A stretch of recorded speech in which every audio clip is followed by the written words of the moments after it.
નમસ્કાર વિદ્યાર્થી મિત્રો, આજે આપણે ચેપ્ટર 1 ની અંદર કેટલાક એમસીક્યુઝ વિશે આપણે સમજૂતી પ્રાપ્ત કરીએ. તો એની અંદર આપણને ફર્સ્ટ એમસીક્યુ આપણને આપેલો છે કે નાઇટ્રોજનના વિવિધ ઓક્સાઇડ સંયોજનોમાં ઓક્સિજનનું જુદું જુદું પ્રમાણ એ ખાલીગા નિયમની સાબિતી કરે છે. તો એ આપણે વાત કરીએ કે નાઇટ્રોજનના જે વિવિધ ઓક્સાઇડ સંયોજનો છે કે એ આપણને વિવિધ ઓક્સાઇડ સંયોજનો આપેલા છે.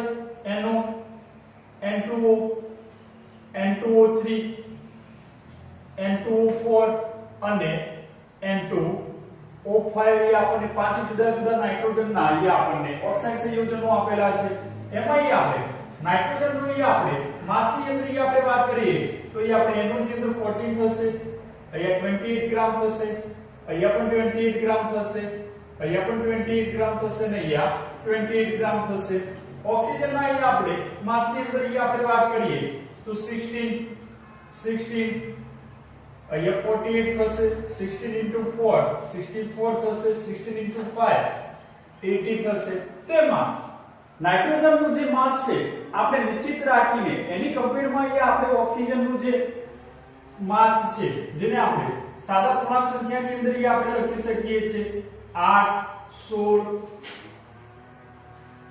24 32 અને 40 જેને આપણે સાદા પૂર્ણાંક સંખ્યા 1 જેમ 2 જેમ 3 જેમ 4 જેમ 5 વડે આપણે દર્શાવી શકીએ છીએ, જેને આપણે સરળ ગુણક પ્રમાણનો નિયમ તરીકે આપણે ઓળખી શકીએ છીએ. સરળ ગુણક પ્રમાણનો નિયમ તરીકે આપણે ઓળખીએ છીએ.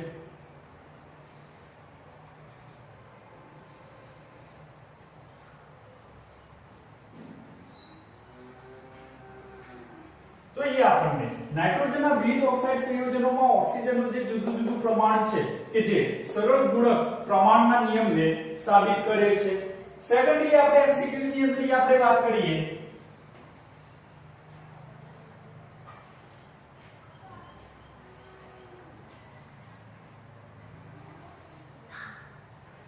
કે શુદ્ધ પાણીના નમૂનામાં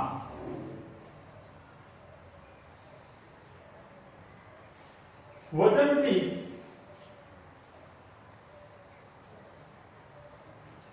88.89% ઓક્સિજન અને વજનથી 11.11% હાઇડ્રોજન છે.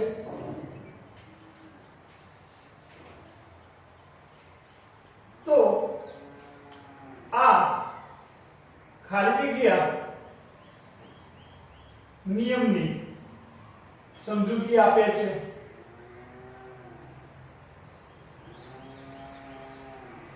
તો વિદ્યાર્થી મિત્રો એ આપણે એમસીક્યુ આપણને આપેલું છે કે શુદ્ધ પાણીના નમૂનામાં વજનથી 88.89% ઓક્સિજન છે અને વજનથી 11.11% હાઇડ્રોજન છે.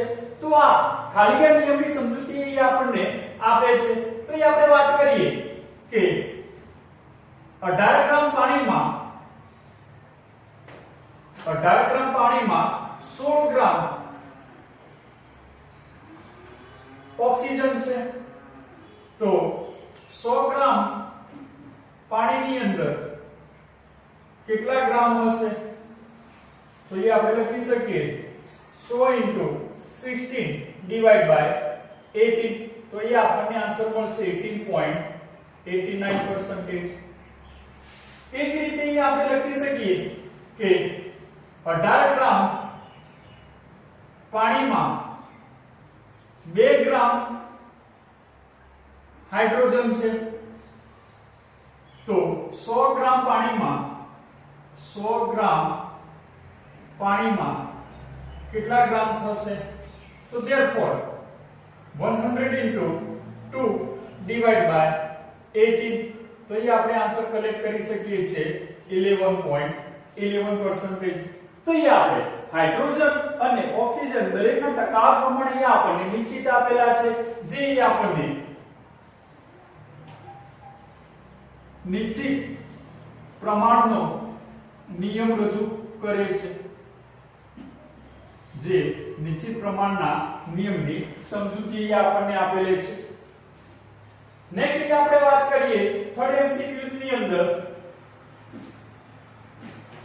કે AMU એટોમિક માસ યુનિટ બરાબર ખાલી જગ્યા થશે. તો 1 AMU બરાબર ખાલી જગ્યા થાય તો એ આપણે વાત કરીએ કે 12 AMU બરાબર એક કાર્બન પરમાણુનું દળ થશે.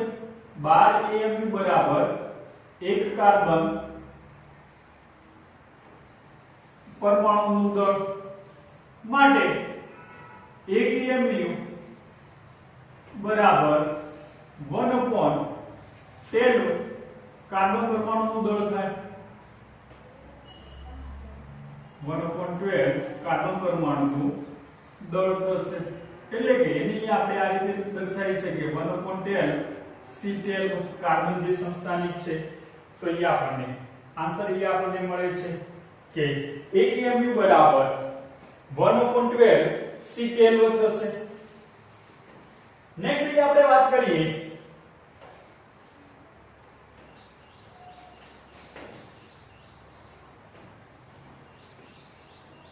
ફોર્થ એમસીક્યુઝ ની અંદર આપણે વાત કરીએ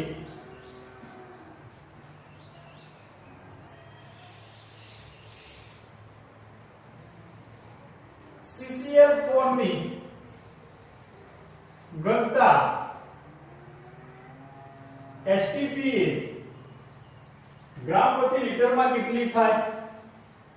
ગ્રામ પ્રતિ લીટરમાં કેટલી થાય? તો એ આપણે CCl4 ની ઘનતા જે છે STPA ગ્રામ પ્રતિ લીટરમાં કેટલી થશે? તો એ આપણે સૌપ્રથમ અહીંયા આપણે CCl4 નું અહીંયા આપણે આણ્વીય દળ આપણે શોધીએ તો કાર્બન 12 4 ક્લોરીન પરમાણુ છે કે જેનું વજન અહીંયા આપણને આપેલું છે 35.5 એ આપણે જાણીએ છીએ. તો એ આપણને આન્સર થશે 154 ગ્રામ પ્રતિ મોલ એ આપણને મળશે. તો એ આપણે CCl4 ની ઘનતા એ આપણે STPA એ આપણે ફાઇન્ડ કરવી છે. તો ઘનતા ઇઝ ઇક્વલ ટુ આપણી જોડે ઇક્વેશન છે દળ ભાગ્યા કદ. દળ એ આપણને આપેલું છે 154, કદ STPA આપણે જાણીએ છીએ 22.4 લીટર થાય છે. તો એ આપણને આન્સર થશે 6.87 ગ્રામ પ્રતિ લીટર એ આપણને STPA આપણને એની ઘનતા મળશે. નેક્સ્ટ આપણે વાત કરીએ કે પાઈ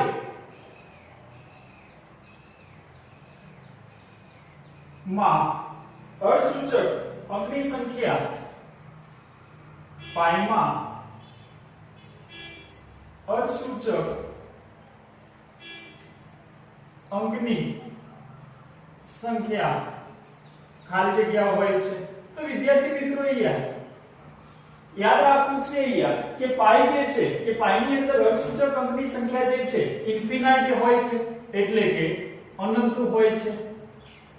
પાઈની અંદર અસૂચક અંકોની સંખ્યા હંમેશા ઇન્ફિનાઇટ એટલે કે અનંત હોય છે. નેક્સ્ટ આપણે વાત કરીએ 6 MCQs ની અંદર આપણે વાત કરીએ કે 200 મિલીગ્રામ CO2 અણુમાંથી 200 મિલીગ્રામ CO2 અણુમાંથી તેના 1021 અણુઓ તેના 1021 અણુઓ દૂર કરવામાં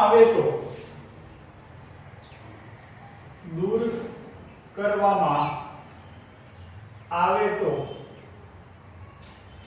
CO2 ના કેટલા મોલ બાકી રહેશે? CO2 ના કેટલા મોલ બાકી રહેશે? તો ये આપણે વિદ્યાર્થી મિત્રો આપણે વાત કરીએ કે 200 મિલીગ્રામ CO2 અણુમાંથી 10 ની 21 ઘાત અણુઓ જો આપણે દૂર કરવામાં આવે તો CO2 ના કેટલા મોલ બાકી રહેશે? તો એ આપણે વાત કરીએ કે સૌપ્રથમ CO2 નું આણ્વીય દળ અહીં આપણે જાણીએ છીએ 44 ગ્રામ પ્રતિ મોલ છે, તો 200 મિલીગ્રામ બરાબર 0.2 ગ્રામ થાય, 200 મિલીગ્રામ બરાબર 0.2 ગ્રામ થશે। તો therefore 0.2 ગ્રામ CO2 ના મોલ is equal to વજન ભાગ્યા આણ્વીય દળ। વજન અહીંયા આપણને જોડે છે 0.2 ગ્રામ, CO2 નું આણ્વીય દળ આપણે જાણીએ છીએ 44 ગ્રામ, તો એ આપણને આન્સર મળશે 0.045 મોલ થશે। હવે એ આપે કે 1 મોલ બરાબર એવોગાડ્રો નંબર 6.022 ગુણ્યા 10 ની 23 ઘાત, તો 0.045 મોલ બરાબર કેટલા થશે? તો એ આપણે કરી શકીએ કે 0.045 ગુણ્યા 6.022 ગુણ્યા 10 ની 23 ઘાત, તો એ આપણે આન્સર અહીં આપણે મેળવી શકીએ છીએ 2.71 ગુણ્યા 10 ની 21 ઘાત અણુઓ અહીં આપણને મળશે। તો એ આપણે બાકી વધેલા અણુઓની સંખ્યા આપણે કેલ્ક્યુલેટ કરીએ તો બાકી વધેલ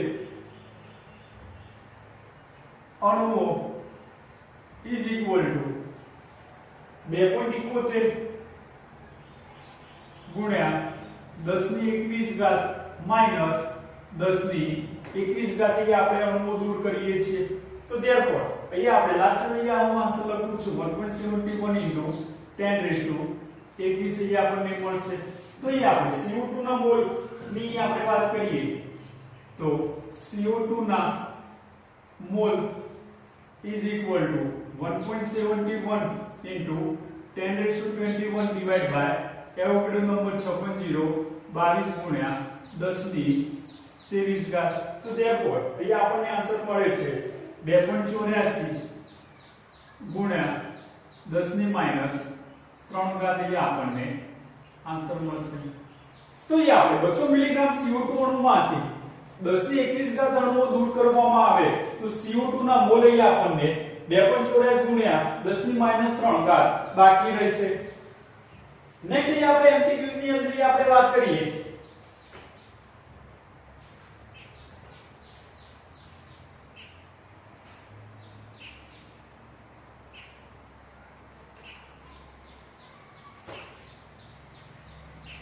નીચેના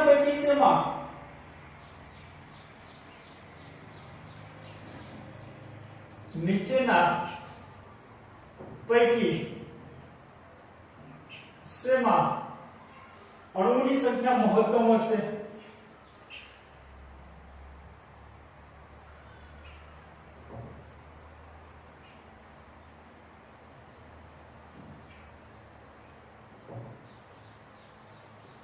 કે નીચેના પૈકી શેમાં અણુઓની સંખ્યા મહત્તમ હશે? ફર્સ્ટ એ આપણને ઓપ્શન આપેલો છે કે 34 ગ્રામ H2O, સેકન્ડરી આપણને ઓપ્શન આપેલો છે 28 ગ્રામ CO2, થર્ડ એ આપણને ઓપ્શન આપેલો છે 46 ગ્રામ ઇથેનોલ, 46 ગ્રામ ઇથેનોલ, અને લાસ્ટ એ આપણને ઓપ્શન આપેલો છે 54 ગ્રામ N2O5। તો નીચેના પૈકી શેમાં અણુઓની સંખ્યા મહત્તમ હશે? તો એ આપણે ફર્સ્ટ આપણે વાત કરીએ ફર્સ્ટ ઓપ્શન ની અંદર એ આપણે કે 34 ગ્રામ H2O કે એની અંદર આપણે વાત કરીએ કે H2O કે જેનું વજન આપણે જાણીએ છીએ 18 ગ્રામ છે, તો 18 ગ્રામ H2O બરાબર એવોગાડ્રો 6.022 ગુણ્યા 10 ની 23 ઘાત, તો 34 ગ્રામ H2O બરાબર કેટલા થશે? તો એ આપણે કહી શકીએ કે 34 ગુણ્યા 6.022 ગુણ્યા 10 ની 23 ઘાત ડિવાઈડ બાય 18, તો એ આપણને આન્સર મળશે 11.37 ગુણ્યા 10 ની 23 ઘાત 11.37 ગુણ્યા 10 ની 23 ઘાત. ફર્સ્ટ માટે એ આપણને ઓપ્શન ની અંદર મળશે આન્સર.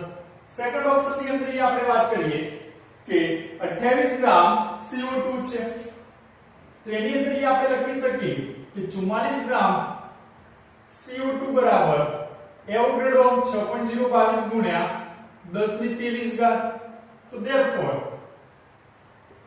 28 ગ્રામ CO2 બરાબર કેટલા થશે? તો 28 ગુણ્યા 6.022 ગુણ્યા 10 ની 23 ઘાત ડિવાઈડ બાય 44 ગ્રામ. તો એનો એ આપણને આન્સર મળે છે 3.832 ગુણ્યા 10 ની 23 ઘાત. સી ઓપ્શન ની અંદર આપણે વાત કરીએ કે 46 ગ્રામ ઇથેનોલ બરાબર એનો આણ્વિક દળ આપણને થશે 46 ગ્રામ. તો 46 ગ્રામ ઇથેનોલ બરાબર અહીં આપણે લખીએ એવોગાડ્રો, તો therefore 46 ગ્રામ ઇથેનોલ બરાબર કેટલા થશે? તો એ આપણને આન્સર મળશે 6.022 ગુણ્યા 10 ની 23 ઘાત. અને ડી ઓપ્શન ની અંદર આપણે વાત કરીએ કે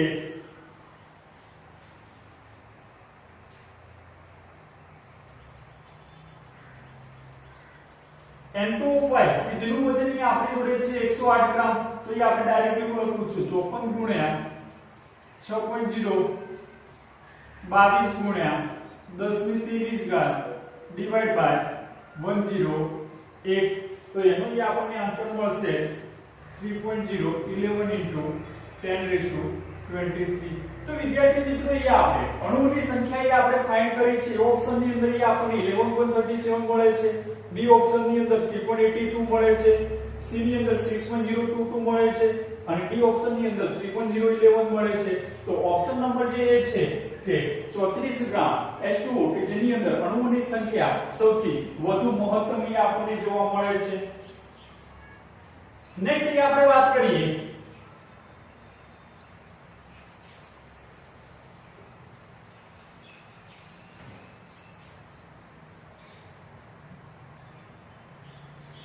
શેમાં અણુની સંખ્યા મહત્તમ હશે?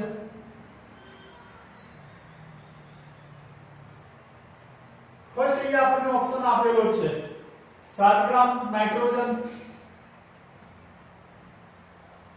બી ઓપ્શન એ આપણને આપેલો છે 2 ગ્રામ હાઇડ્રોજન,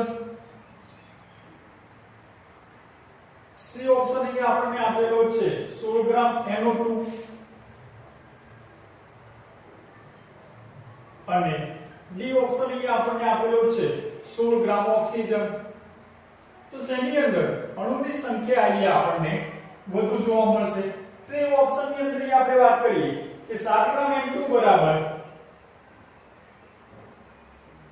7 ગ્રામ નાઇટ્રોજન બરાબર 7 ડિવાઇડ બાય એનું આણ્વિક દળ આપણને થશે 28, તો એ આપણને મળશે 1/4 મોલ્સ એ આપણે મેળવી શકીએ છીએ.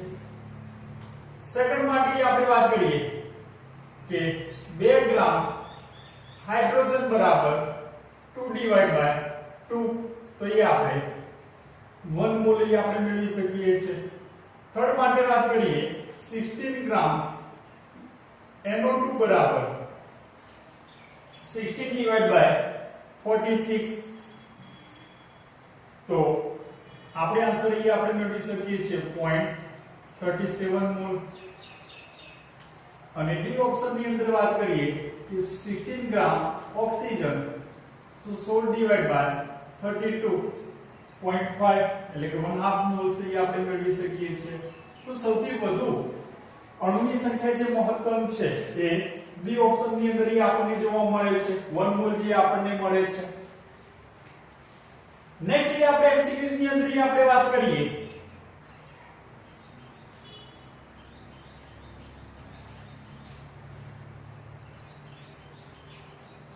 .1 મોલ ત્રિપરિમાણીય વાયુમાં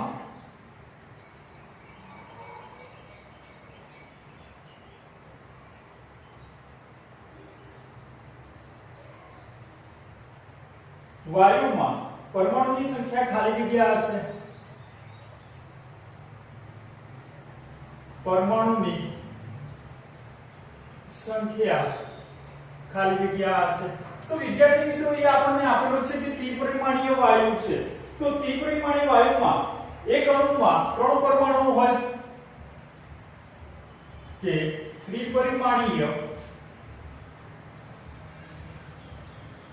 વાયુમાં એક અણુમાં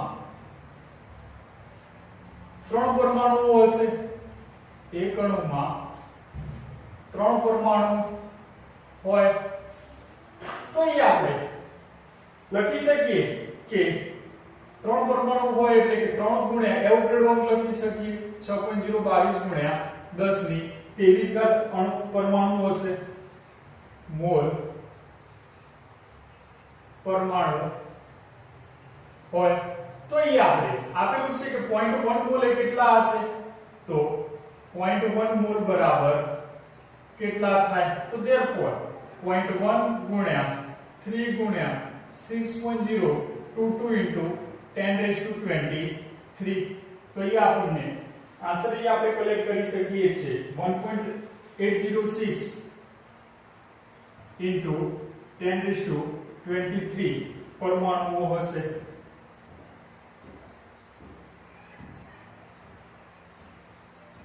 તો એ આપણે ખાલી વર્ષ એ આપણે યાદ રાખવું છે કે ત્રિપરિમાણીય છે તો ત્રિપરિમાણીય જો વાયુ હોય તો એક અણુની અંદર 3 પરમાણુ હોય દ્વિપરિમાણીય હોય તો એક અણુની અંદર 2 પરમાણુ હોય તો એની પરથી આપણે કેલ્ક્યુલેશન ની આપણે કરવી છે નેક્સ્ટ એમસીક્યુઝ ની અંદર આપણે વાત કરીએ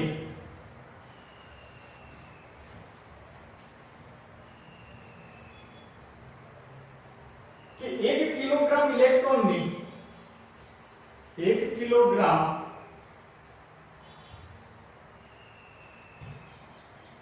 ઇલેક્ટ્રોનની મોલ સંખ્યા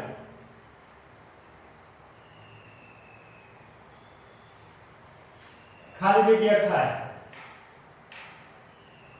1 કિલોગ્રામ ઇલેક્ટ્રોનની મોલ સંખ્યા કેટલી થશે તો એ આપણે જાણીએ છીએ કે 1 ઇલેક્ટ્રોનનું દળ બરાબર ઇલેક્ટ્રોનનું દળ એ આપણે જાણીએ છીએ 9.109 into 10⁻28 થશે તો therefore 9.109 ગુણ્યા 10⁻28 ઘાત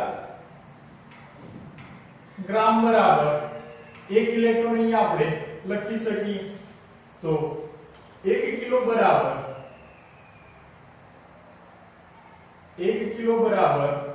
1000 into 1 divided by 9.109 into 10⁻28 તો ये આપણને આન્સર મળશે એનો કે 1 into 10⁻31 divided by 9.109 આટલા ઇલેક્ટ્રોનની સંખ્યા એ આપણને મળશે હવે અહીં આપણે વાત કરીએ કે 6.022 ગુણ્યા 10 ની 23 ઘાત ઇલેક્ટ્રોન બરાબર 1 મોલ ઇલેક્ટ્રોન થશે તો 1 ગુણ્યા 10⁻31 ઘાત ડિવાઇડ બાય 9.109 ઇલેક્ટ્રોન બરાબર કેટલા થાય તો એ આપણે લખી શકીએ આપણે આન્સર કે 1.09 કે 1 into 10⁻31 divided by 9.109 into 6.022